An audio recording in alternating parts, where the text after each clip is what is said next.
Good day everyone. आज हम पढ़ेंगे isomerism. By the way, I am Cash, your visual teacher, and welcome to my channel Learn with Ease. हम concept discuss करने के साथ साथ बुक से रीडिंग भी करते हैं. लर्नर्स, आपने पेंसिल और हाइलाइटर अपने पास रखना है ताकि हम शॉर्ट क्वेश्चंस को लिख सकें और इम्पोर्टेंट टेक्स्ट को हाईलाइट कर सकें. लर्नर्स, आज हम डिस्कस करेंगे आइसोमर्स क्या होते हैं और हम देखेंगे आइसोमेरिज्म किस प्रोसेस का नाम है. Are you ready? So let's get started. Isomerism: two or more compounds having the same molecular formula but different structural formula and properties are said to be isomers, and the phenomenon is called structural isomerism. Learners, सबसे पहले तो आप इसे कर लें highlight. दो या दो से ज्यादा ऐसे कंपाउंड्स जिनका मॉलिक्यूलर फॉर्मूला तो सेम होता है लेकिन लर्नर्स उनका स्ट्रक्चरल फॉर्मूला और उनकी खसूसियात एक दूसरे से मुख्तलिफ होते हैं, तो ऐसे कंपाउंड्स को लर्नर्स हम कहेंगे आइसोमर और इस फिनोमिना का नाम होगा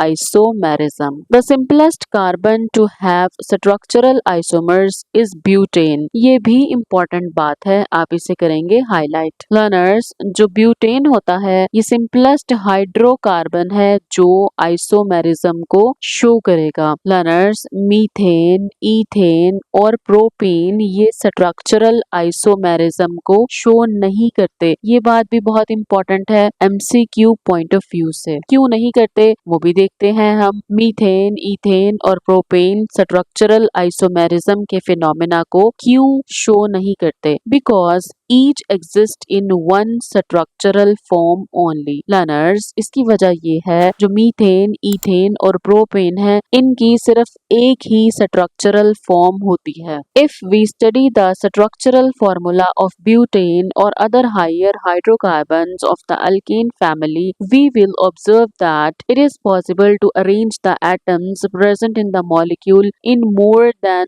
one way to satisfy all valencies. Learners, अगर हम अल्केन फैमिली में ब्यूटेन से हायर अल्केन्स को स्टडी करते हैं, ऑब्जर्व करते हैं, तो हमें पता चलता है कि हम इसके एटम्स को कई तरीकों से अरेंज करके स्ट्रक्चरल फॉर्मूला बना सकते हैं. This mean that it is possible to have two or more different arrangements for the same molecular formula. Learners, इसका मतलब ये है कि सेम मॉलिक्यूलर फॉर्मूला होते हुए हम स्ट्रक्चर को मुख्तलिफ तरीकों से लिख पाएंगे. इस बात को हम एक एग्जाम्पल से समझते हैं. For example, butane molecule have two different arrangements as represented by the following formula. Butane, हमें पता है ब्यूटेन में 4 कार्बन होते हैं. मैंने आपको बताया था ब्यूट का मतलब होता है 4 कार्बन. और अब चूंकि ये अल्केन फैमिली से है तो अल्केन फैमिली में तमाम बॉन्ड्स होते हैं वो होंगे सिंगल कोवेलेंट बॉन्ड. तो learners, carbon to carbon single covalent bond मौजूद होंगे. पहले कार्बन के साथ 3 हाइड्रोजन, आखिरी कार्बन के साथ भी 3 हाइड्रोजन, बीच वाले कार्बन होंगे उनके साथ 2-2 हाइड्रोजन लगेंगे. एक तो तरीकेकार है ये ब्यूटेन को लिखने का. लर्नर्स,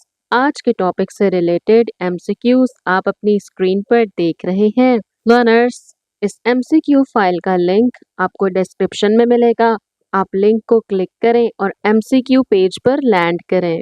लर्नर्स, इसके हम मॉलिक्यूलर फॉर्मूला को देखें तो हमारे पास होगा C4H10. इसी तरह लर्नर्स, हम एक और 4 कार्बन वाला मॉलिक्यूल बनाने लगे हैं. सबसे पहले तो हम मेन चेन को आइडेंटिफाई करेंगे. मेन चेन में कितने कार्बन है? 1, 2 एंड 3. लर्नर्स, कार्बन नंबर 2 के साथ एक चेन लगी हुई है और इसे हम बोलेंगे मिथाइल ग्रुप. अब चूंकि ये कार्बन नंबर 2 के साथ अटैच है, इसका नाम हो जाएगा 2 मिथाइल. मेन चेन में कितने कार्बन है? 3. इसको हम कह देंगे प्रोपेन. 2 methyl propane. अब इसके हम मॉलिक्यूलर फॉर्मूला को देखें लर्नर्स, इसमें कार्बन की तादाद है 4. हाइड्रोजन भी काउंट कर लेते हैं 3, 3 6, 6 और 1 7, 7 और 3 10। इस मॉलिक्यूल का नाम है ब्यूटेन और इस मॉलिक्यूल का नाम है 2 मिथाइल प्रोपेन, लेकिन लर्नर्स दोनों के मॉलिक्यूलर फॉर्मूलाज सेम है। तो इस तरह के स्ट्रक्चर्स को हम बोलेंगे आइसोमर्स, जिसमें लर्नर्स मॉलिक्यूलर फॉर्मूला तो सेम होते हैं लेकिन स्ट्रक्चरल फॉर्मूलाज और प्रॉपर्टीज एक दूसरे से डिफरेंट होंगी। This fact has been supported by an experimental evidence that there are two compounds with different physical properties but with the same molecular formula C4H10। आपकी बुक भी यही बात रिपीट कर रही है। Although इनके molecular formulas सेम है which is C4H10, लेकिन इनके स्ट्रक्चरल formulas और इनकी प्रॉपर्टीज एक दूसरे से different हैं। As the number of carbon atoms in a hydrocarbon increases, the number of possible isomers increases very rapidly। ये लाइन भी बहुत इंपॉर्टेंट है लर्नर्स, इसे हम करेंगे हाईलाइट। आपकी बुक कहती है जैसे जैसे हाइड्रोकार्बन की सीरीज में कार्बन का नंबर बढ़ता जाएगा तो लर्नर्स आइसोमर्स की तादाद भी बढ़ती चली जाएगी। The 5 carbon compound pentane has 3 isomers। अब ये भी लाइन इम्पोर्टेंट है लर्नर्स, इस लेसन में से लर्नर्स बेतहाशा एमसीक्यूज बनते हैं जो एग्जामिनर्स आपसे पेपर में पूछ सकते हैं। 5 कार्बन कंपाउंड ऐसा कंपाउंड जिसमें 5 कार्बन मौजूद हो जिसे हम बोलेंगे पेंटेन। अगर हम अल्केन फैमिली की बात करें तो लर्नर्स उसके 3 आइसोमर्स बन सकते हैं। When the number of carbon atoms increases to 30, the number of isomers are over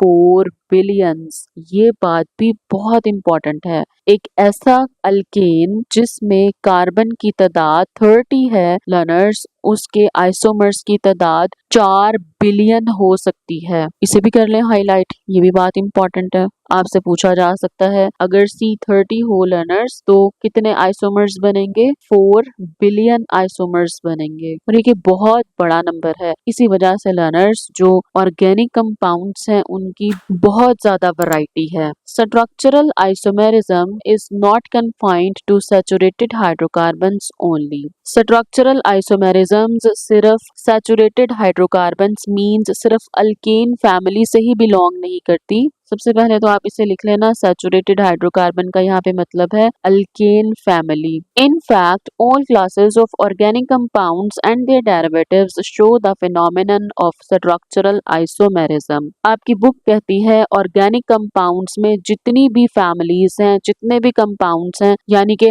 hydrocarbons और उनके डेरिवेटिव्स सब के सब स्ट्रक्चरल आइसोमेरिज्म को शो करेंगे। अल्कीन्स में भी स्ट्रक्चरल आइसोमेरिज्म पाई जाएगी, अल्कोहल्स में भी, कार्बोक्सिलिक एसिड्स में भी। मींस के लर्नर्स तमाम ऑर्गेनिक कंपाउंड्स की फैमिलीज, हाइड्रोकार्बन्स और उनके डेरिवेटिव्स में स्ट्रक्चरल आइसोमेरिज्म का फिनोमेना पाया जाता है। Butene C4H8 has 2 structural isomers. Butene जो कि एक अल्कीन है लर्नर्स, अल्कीन्स मींस जिसमें एटलीस्ट एक डबल बॉन्ड मौजूद होगा, इसके 2 आइसोमर्स बनते हैं। बात इंपॉर्टेंट है एमसीक्यू पॉइंट ऑफ व्यू से, आप कर लें हाईलाइट। लर्नर्स इसको हम ड्रॉ करके समझते हैं। ब्यूट का मतलब आपको पता है 4 कार्बन अल्कीन फैमिली और हम बात कर रहे हैं ब्यूटीन की। लर्नर्स इसके 2 आइसोमर्स बनेंगे। एक आइसोमर तो तब बन जाएगा अगर हम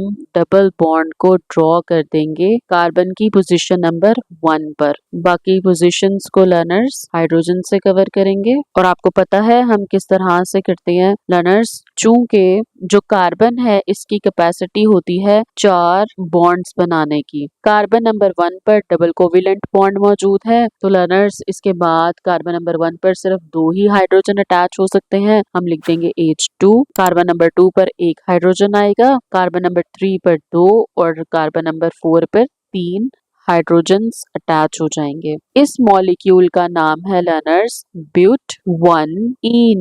इट्स मीन वो ब्यूटीन जिसमें कार्बन नंबर 1 पर डबल कोवेलेंट बॉन्ड मौजूद है। इसका दूसरा आइसोमर है learners but two ene. It's mean carbon number 2 पर डबल कोवेलेंट बॉन्ड मौजूद है। तो लर्नर्स ब्यूटीन के कितने आइसोमर्स हुए?